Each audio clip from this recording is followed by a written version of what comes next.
Essa passagem que eu vou ler, ela está em 2 Reis, no capítulo 4. Eu vou ler do 1 até o 7. E uma mulher das mulheres dos filhos dos profetas clamou a Eliseu, dizendo: Meu marido, teu servo, morreu, e tu sabes que o teu servo temia ao Senhor.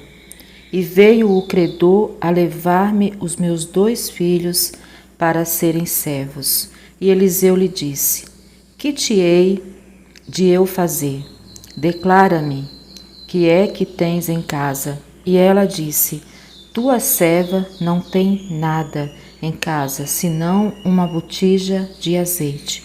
Então disse ele: Vai, pede para ti vasos emprestados a todos os teus vizinhos, vasos vazios, não poucos. Então entra e fecha a porta sobre ti e sobre os teus filhos, e deita o azeite em todos aqueles vasos, e põe à parte o que estiver cheio. Partiu, pois, dele e fechou a porta sobre si e sobre seus filhos, e eles lhes traziam os vasos, e ela os enchia. E sucedeu que, cheios que foram os vasos, disse a seu filho: Traze-me ainda um vaso. Porém ele lhe disse: Não há mais vaso nenhum. Então o azeite parou. Então veio ela e o fez saber ao homem de Deus, e disse ele: Vai, vende o azeite e paga a tua dívida, e tu e teus filhos vivei do resto. Então aqui a gente vê que esse homem que morreu, ele era um servo de Deus, né?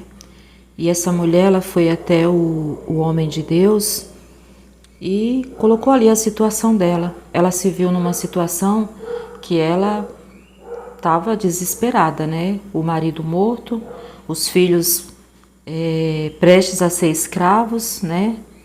E ela, sem condição nenhuma de honrar os compromissos, estava perdida, né? Mas ela sabia que o marido dela era um homem de Deus. Infelizmente, ele morreu nessa situação, cheio de dívida, deixou a esposa nessa situação, né? E ela estava, mas Deus olhava por ela, né?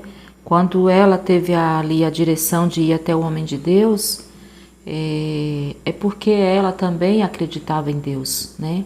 E Deus dirigiu os passos dela até aquele homem de Deus, o Eliseu. Então, ela seguiu a orientação do profeta e ela foi abençoada, né? E aqui ele fala que... Então aqui a importância dela ser uma mulher que com certeza não era uma pessoa encrenqueira, era uma pessoa de bem, né? Que ela pôde ir nas casas pegar esses vasos emprestados.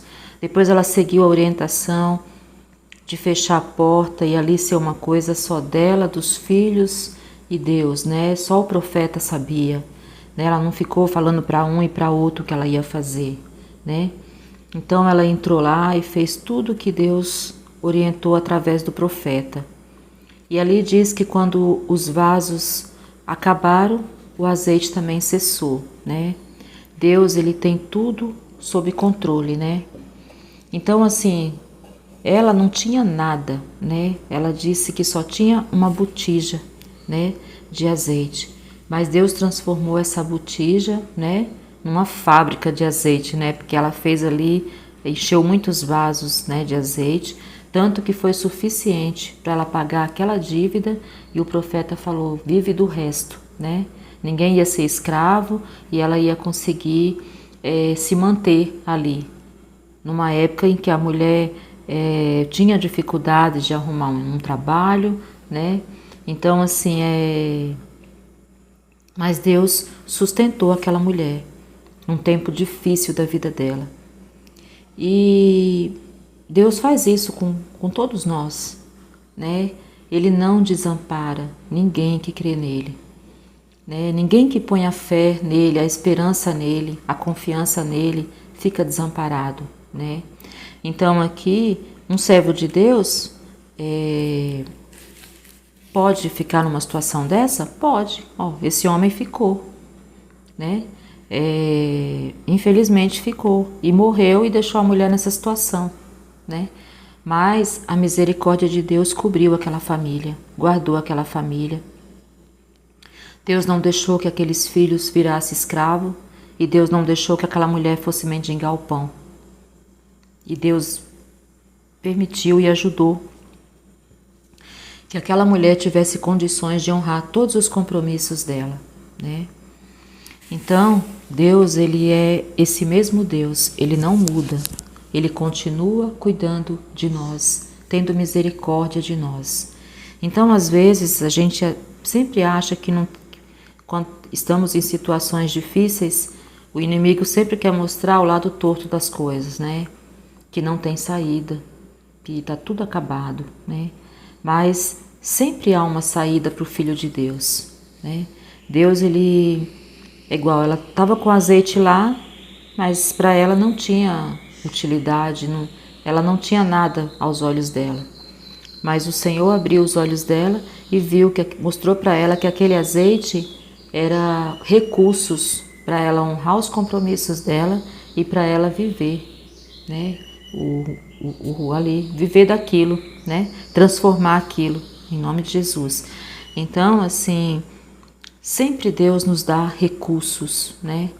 É importante a gente, assim, sempre pedir para Deus nos mostrar esses recursos e para a gente, assim, saber fazer bom uso desses recursos para não ficarmos numa situação assim.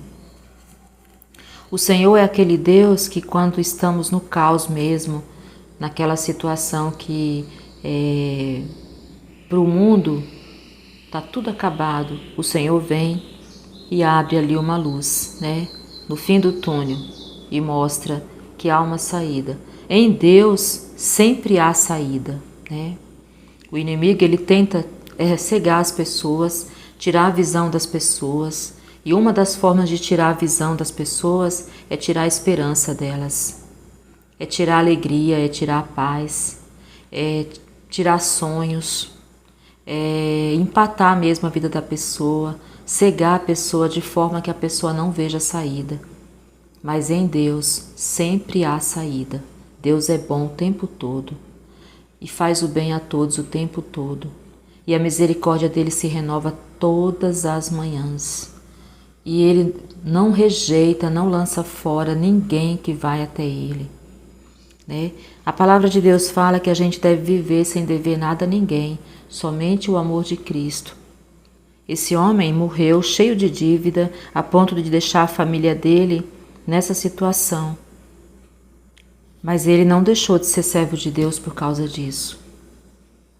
A palavra de Deus fala que a gente não deve dever nada a ninguém, somente o amor de Cristo. Nós devemos trabalhar para viver sem dever, viver honrando nossos compromissos, porque isso também dá bom testemunho. Mas esse homem caiu nessa situação e ele não deixou de ser servo de Deus. Mesmo morto, Deus honrou a família dele. Deus não desamparou a família dele. Então, assim, por isso que não devemos também apontar, acusar, porque muitas pessoas poderiam falar assim, crente caloteiro, né? Morreu devendo. Então, assim, mas Deus não viu ele dessa forma, né? A palavra de Deus fala que nós não devemos dever nada a ninguém. Nós devemos honrar os nossos compromissos, porque isso dá bom testemunho do nome do Senhor, isso mostra que a gente é correto, nós devemos fazer de tudo para trabalhar e honrar nosso compromisso. Mas se cairmos numa situação dessa, não devemos deixar Satanás nos condenar. A palavra de Deus diz que o cair é do homem, o levantar é de Deus. Então, assim, devemos buscar em Deus nos levantar, sair daquela situação e manter o nosso nome limpo, porque o nosso nome, como a palavra do Senhor também diz, mais vale um bom nome do que riquezas, né? Então, assim, é importante nós termos o nosso nome limpo, nossos compromissos em dia. Mas em algum momento da vida, muitos passam por situações assim. Eu já passei por situações assim, de infelizmente ficar cheia de dívidas, cheia de problemas, né? Mas Deus nunca me desamparou, né?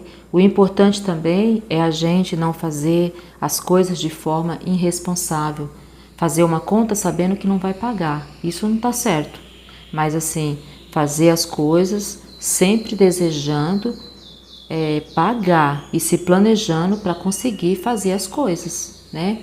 Para conseguir honrar os compromissos e não escandalizar o nome do Senhor. Então, graças a Deus, nunca passei por essa situação de morte, já passei por situação de doença. Claro que já tive parentes, né, tipo, mortos, porque infelizmente chega uma hora que o vô, a avó, o bisavô, eles vão, enfim. Mas assim, não, a minha situação não ficou igual essa mulher aqui. Mas quantas irmãs, quantos irmãos nossos na terra não já passou por isso? De perder o cônjuge, de perder um filho, uma filha, o pai, a mãe, enfim, e ficar numa situação que aos olhos humanos está desamparado. Mas aos olhos de Deus nunca estamos desamparados. O Senhor sempre nos ampara. E Ele vai sempre usar pessoas e situações para nos amparar. Mas se necessário for, Ele vai enviar anjos para nos amparar. Então, esse é o Deus que Ele se importa com a viúva, Ele se importa com o órfão, Ele se importa com o estrangeiro, Ele se importa com o endividado, Ele se importa com todo tipo de pessoa. Esse é o Deus que não desampara e Ele sonda o nosso coração, a nossa alma, o nosso espírito, os nossos pensamentos, Ele nos sonda. Ele nos sonda do alto da cabeça até a planta dos nossos pés. Ele vê a intenção do nosso coração. E às vezes, quando estamos sendo julgados, acusados, apontados, mas o que vai importar é o que Deus está vendo, está achando no nosso coração. Não é o que o homem ou o que o próximo ou o outro está achando. O que vai importar é o que Deus encontra no nosso coração. É isso que vai fazer a diferença para a nossa vida. Então, que Deus venha encontrar coisas boas no nosso coração, nos nossos pensamentos. E que Deus perdoe os nossos pecados, as nossas falhas, tenha misericórdia de nós, nos livre das tentações, das ciladas do inferno, nos guarde embaixo das asas dele, nos proteja, nos livre do dia mau e em nome de Jesus nos sustente e principalmente sustente os nossos direitos, né? Então aqui Deus sustentou os direitos dessa mulher. Essa mulher e os filhos dela não viraram escravo, não foram desamparados, não mendigaram o pão, mas eles honraram os compromissos deles e eles viveram com folga, porque a palavra de Deus mostra aqui que eles podiam pagar a dívida e viver do resto. Então, deixando claro que eles iam ficar numa situação confortável para a honra e glória do nome do Senhor. Então esse é o Deus que faz até hoje o que ele fez aqui na época de Eliseu, em 2 Reis, no capítulo 4, no versículo 1 até o 7. Deus é bom. Amém?